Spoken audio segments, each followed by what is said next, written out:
finished off with 1 Samuel chapter, what? 16 maybe? 16 maybe? Yes, 16. And then on page 88, which is the one we're on this morning, which is the last lesson, that we pick up with chapter what? 25 and then to 28.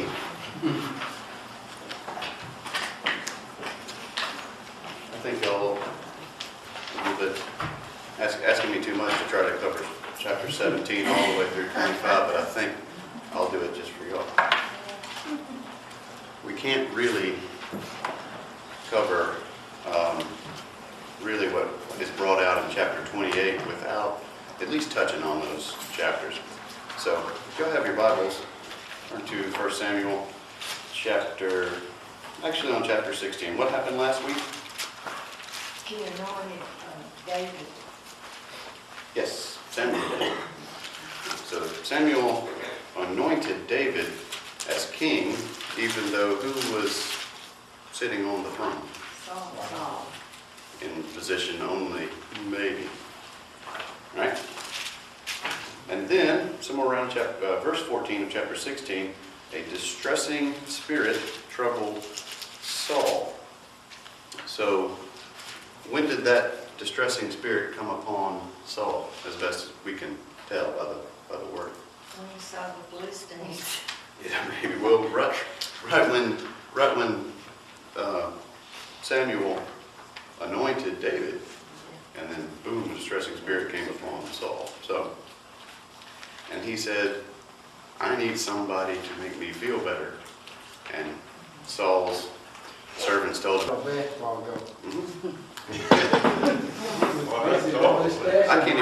don't even think I can touch the net. I'm even at the bottom of the net without jump.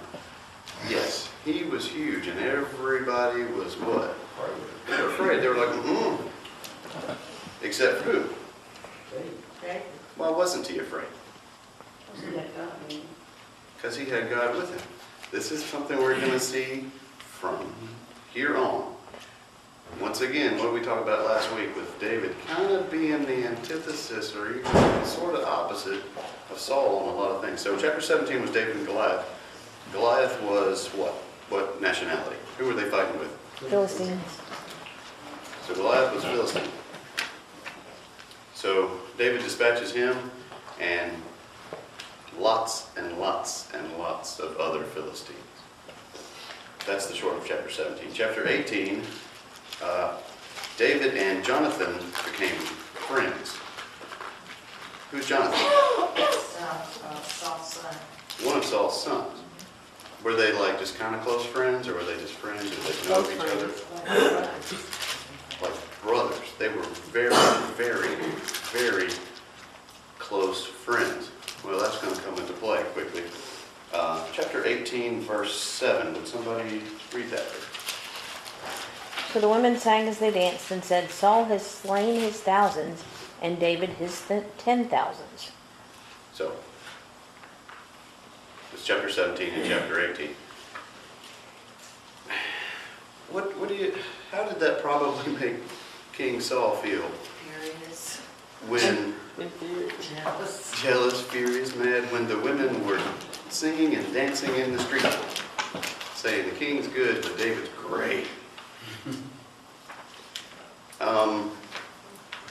Saul started to resent David, didn't he? So what did his resentment did what? What did he decide he was going to do? Kill him. But was he going to kill him outright? Was Saul just going to come up to David and just dispatch David? No. Why? Exactly. People involved, they knew it. Yes. So if Saul just came and did it outright, that wouldn't go over really well with everyone. So he started to plot how to do this. What did he tell David to do? He was going to send David in harm's way, right? David was set to marry one of Saul's daughters. So now, Jonathan is very, very close friends with him, and one of his daughters is going to be married to David. So suddenly it's like Saul is kind of getting on the outside of his own family, right? Verses 18, chapter 18, verses 25 through the ending. Then Saul said, "Thus you shall say to David, the king does not desire any dowry but 100 foreskins of the Philistines to take vengeance on the king's enemy." But Saul sought to make David fall by the hand of the Philistines. So when his servants told David these words, it pleased David well to become the king's son-in-law. So David said, "What? What are you going to do?" I'll go do it. I'll go and dispatch him and bring proof that I did so." So now the days had not expired. Verse 27. Therefore David arose and went, he and his men, and killed how many? 200. Was David was he poking at Saul here, or was he probably just doing that because that's his duty? He did his job, and he did it above and beyond what was called for. That's what I believe. Saul, but how's Saul going to take it? Because Saul's already looking at him like this. Saul might have taken that as, you're doing this to spite me. 10,000 times. Yeah, it's the 10,000 again. You're doing this to show how much even more you can do. 200 men of the Philistines, and David brought their foreskins and gave them in full count to the king, that he might become the king's son-in-law. Then Saul gave him Michal, his daughter, as wife. Thus Saul saw and knew that the Lord was with David, and that Michal, Saul's daughter, loved him. And Saul was still more afraid of David. Is he the king, or isn't he the king? So Saul became David's enemy. Who's got that? Verse 29 of chapter 18. Saul became David's enemy Continually. continually. All the time. I'm going to get you now. Now he's mad. So everything that Saul set up to get this guy killed went the wrong way. Then the princes of the Philistines went out to war. So it was whenever they went out that David behaved what? Someone read the last bit of David. Himself more wisely than all the servants of Saul, so that his name was much high.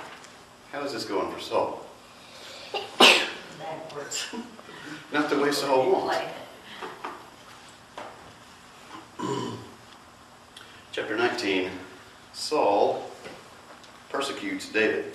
When we say persecutes, that means what? He meant to Kill it. kill him. Persecute's almost kind of a light word. If you'll always persecute. Saul meant to kill David. But Jonathan, who is Saul's what? Son, he told David, right? Because they're good friends. What does that say about Saul if his son tells somebody that his father, the king, is after, hey, you better leave? What does that say about Saul? Sounds like he's not very respected. That's what it sounds like, even by his own son. So Jonathan told him. Then David went home, and his wife, who is Saul's what? Daughter. What'd she say? You better go, you better run. So once again, now he's got one of his sons saying, hey, leave, my dad's about to kill you, and his daughter saying, it's time for you, you need to go for right. They knew he would. Yes, because they knew he would, but, so they're kind of torn, they're in a rock and hard place, but at the end of the day, it's their father and their king, but they're still they're going against him, right? They both told David to run. David went to Ramah and told who? Everything. Samuel, because he lived in Ramah. He told Samuel everything that had happened. Chapter 20, again we see Jonathan's loyalty to David over his own father. Like we said, what does that tell you about Saul? And Jonathan helped David and assisted in his safety. Would somebody read chapter 20, verses 41 through the end, please? As soon as the lad had gone, David arose from a place towards the south, fell on his face to the ground, and bowed down 3 times. And they kissed one another, and they wept together, but David more so.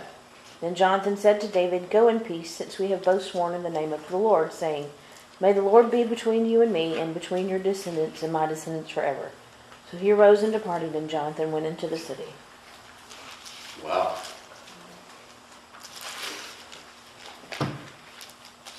How much do I love you that this is going to tear apart everybody, but I'm still going to do this. But we can't keep on doing this. But Jonathan still gave him a means to get away from his father. Now, David had no weapons right now. So imagine David's, I guess, running through the countryside with no weapons and no way to protect himself. Chapter 21, Saul pursues David. With David on the run, David meets up with Amalek, if I'm pronouncing that correctly, the priest, and gets some food, and David asks for some type of weapon or implement or something to defend himself. What is the only weapon they had there? They had the sword of Goliath. Wow, what a coincidence. Not a coincidence. Chapter 22, David amasses men with him that were loyal to him, those men were his brothers, all his father's house, and then this last one was kind of the funny one to me. And everyone who was distressed and discontented. Why are people distressed and discontented? Saul. What are we learning about the way it probably feels, the attitude of the people right now towards Saul? They're very disposed. People are not happy. They're scared out and he's acting like a nut. He really is. He really is going crazy. He really is. If you read through all of this, I almost picture him foaming at the mouth. Let's actually read chapter 22. Let me get it. Chapter 22, verses 6 through 8. When Saul heard that David and the men who were with him had been discovered, now Saul was staying in Gibeah under a tamarisk tree in Ramah with a spear in his hand. That's not the first time it said that. When he said himself the first time, he's sitting there with the spear in his hand. I'm kind of imagining a guy who's just sitting there all the time, just looking for a reason to be mad and to kill somebody. So he's sitting there with the spear in his hand and all his servants standing about him. Then Saul said to his servants who stood about him, so the people that are with him, the people that are presumably with him and loyal to him, "Hear now, you Benjamites, will the son of Jesse give every one of you fields and vineyards and make you all captains of thousands and captains of hundreds? All of you have conspired against me, and there is no one who reveals to me that my son has made a covenant with the son of Jesse, and there is not one priest of the Lord." Who's Saul going after now? God.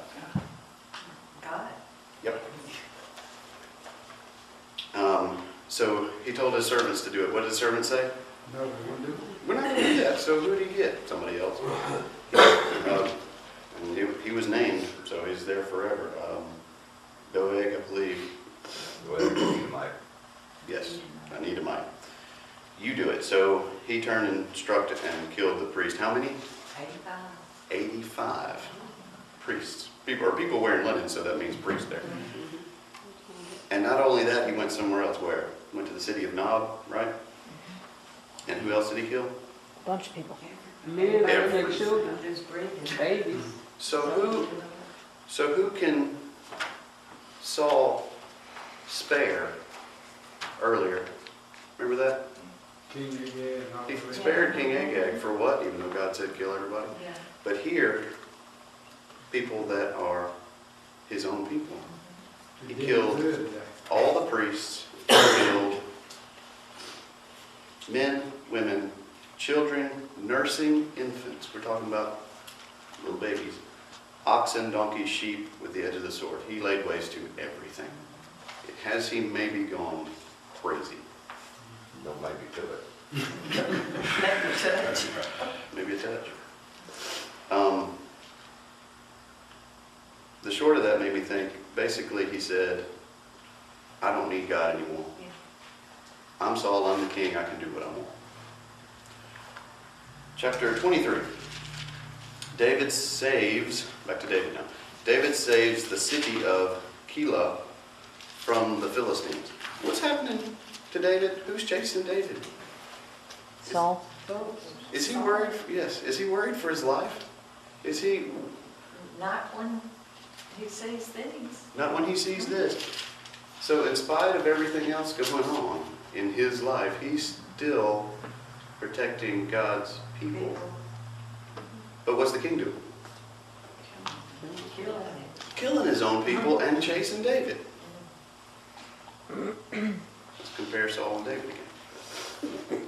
So Saul heard that David was there and went after David, and not against the Philistines at first, or to protect his people, but he went after David. So he's thirsty to kill David. A little bit goes on, and then Saul actually left his pursuit of David for the Philistines. Chapter 24, David spared Saul's life. David kind of had Saul click bang, right? That's the expression. He had him. How did David have Saul in his sights?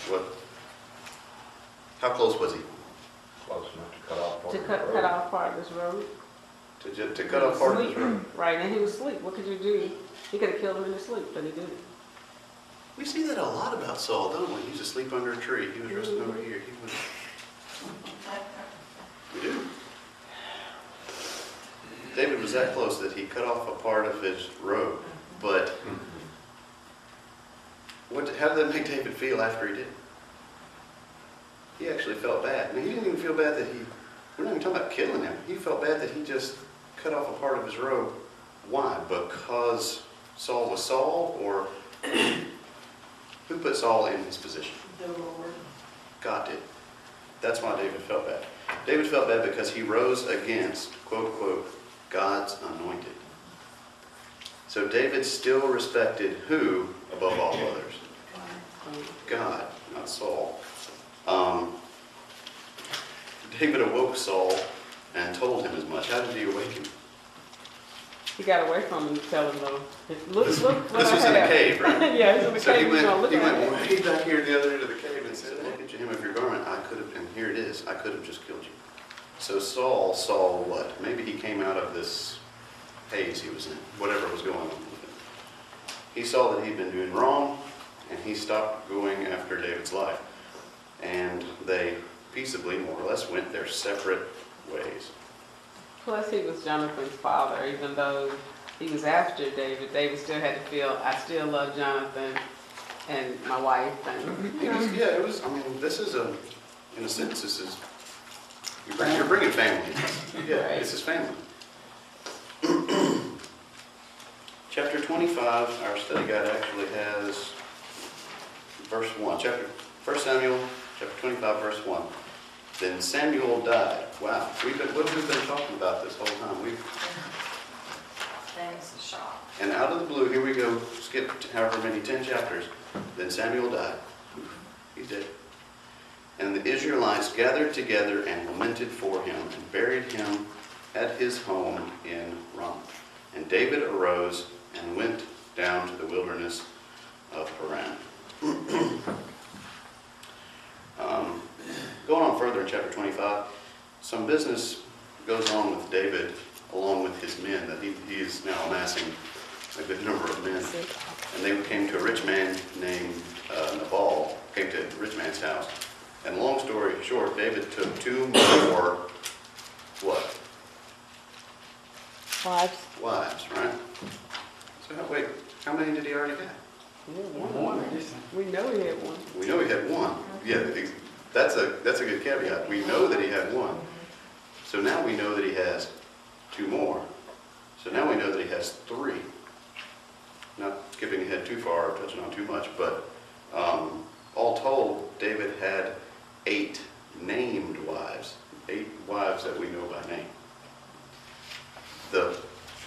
One of the biggest names that most of us know is what? She was bathing on a top of a building. Yeah. Bathsheba. So that brings out some bad stuff about David, so nobody's innocent here. So people are still people. But, and that ends chapter 25. But, chapter 25, Samuel died.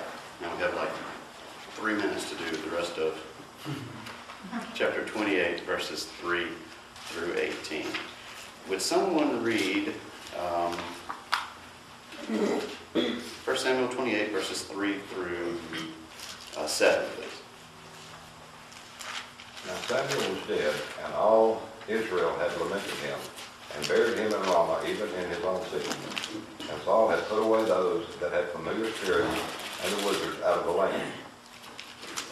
When the Philistines gathered themselves together and came and pitched in Shunem, and Saul gathered in Israel together, and they pitched in Gilboa. When Saul saw the host of the Philistines, he was afraid, and his heart greatly troubled.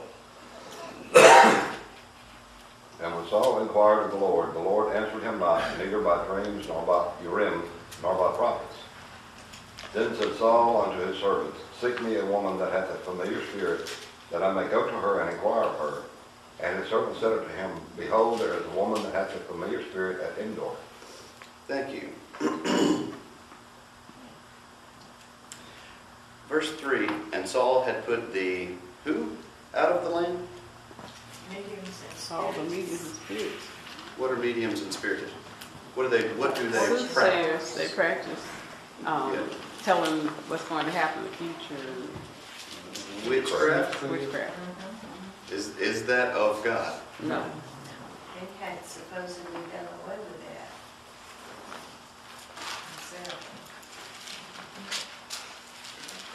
Chapter 15, quickly, verses 20 through 23.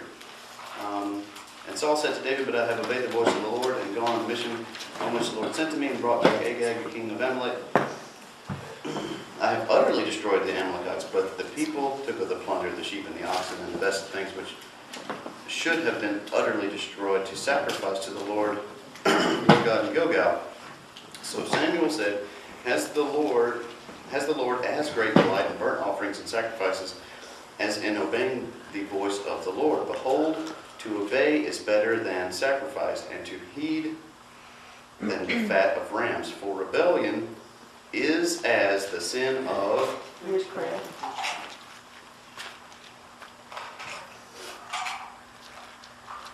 So, verse 3, he put them out of the land.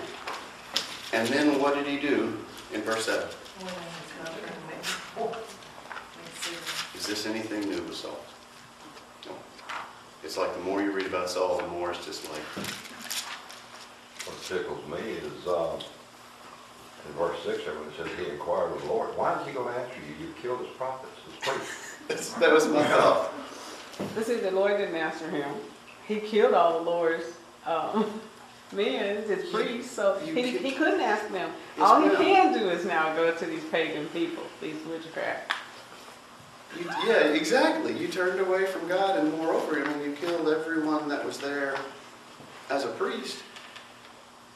And then you go, and this is just like before when he said, I prayed to God for 7 days, and he didn't come, and then So he had to do what he thought was best. I'm going to do it. Nothing, it's the same thing. He keeps making the same mistakes. It's kind of frustrating. Don't learn his lesson. Yes, he's not. So, it's one of those things where you get multiple chances. Everyone gets multiple chances, 70 times 7. You get chances over and over and over again. So find me a woman who's a medium, that I may go and inquire of her. Verse 8, so Saul disguised himself and put on other clothes. And he went, and 2 men with him, and they came to the woman by night. And he said, Please conduct a seance for me, and bring up for me the one I shall name to you. So are we playing Ouija board and we going, oh, this is kind of funny, or what are we doing? He was serious. He was serious. He was very serious. So, if you disguise yourself and travel by night, do you want people to see you? Right. Did he know this was wrong? Yes. And I meant to look up the definition for seance, but we all know what he was doing here. Bring back from the dead, exactly. Bring up one for me, I shall name to you. Will someone read verse 9, please? And the woman said, unto him, Behold, thou knowest what Saul has done, how he had cut off those that has famine, spirit, and the wisdom out of the land. Wherefore then lay thy snare for my life, to cause me to die. Thank you. Did the medium even want to do it? I don't want to do this. King's going to kill me. Is he? She's talking to me. You're talking to him. He's in disguise, right? Is he king or isn't he king? Do his own people even know where this man stands? It's no wonder why he had people that were in distress, people that were in rebellion. They didn't know whether he was coming or going, hot or cold. They didn't know anything about Saul. He just still has that title. Yes. 10, and Saul swore to her by the Lord, saying, As the Lord lives, no punishment shall come upon you for this thing. It's kind of funny. How are you going to let your yeas be yea and your nays be nay? But how are you going to swear by the Lord to a woman who practices in witchcraft after you've killed all of the Lord's servants? And then consider why he came. Yes. That's mind-blowing. That was an expression. That's blue on black. I mean, so what? That means nothing. It's just words. Verse 11, then the woman said, Whom shall I bring up for you? So he talked her into it. And he said, Bring up who? Samuel. Bring up Samuel for me. Verse 12, when the woman saw Samuel, so did she do it? Yeah. Did Samuel come up? He did. Now the study guide brings out a really good point. Did she really bring up Samuel, or did Samuel? Probably. Yeah. Probably so. Who's in charge here? God. God is. Is the medium in charge? Is it her? He scared her. It's scared, yeah. It scared her. If she's all seeing and all that, you know. Yeah, that's when the woman saw Samuel. She did what? She knew it was Saul. Yeah.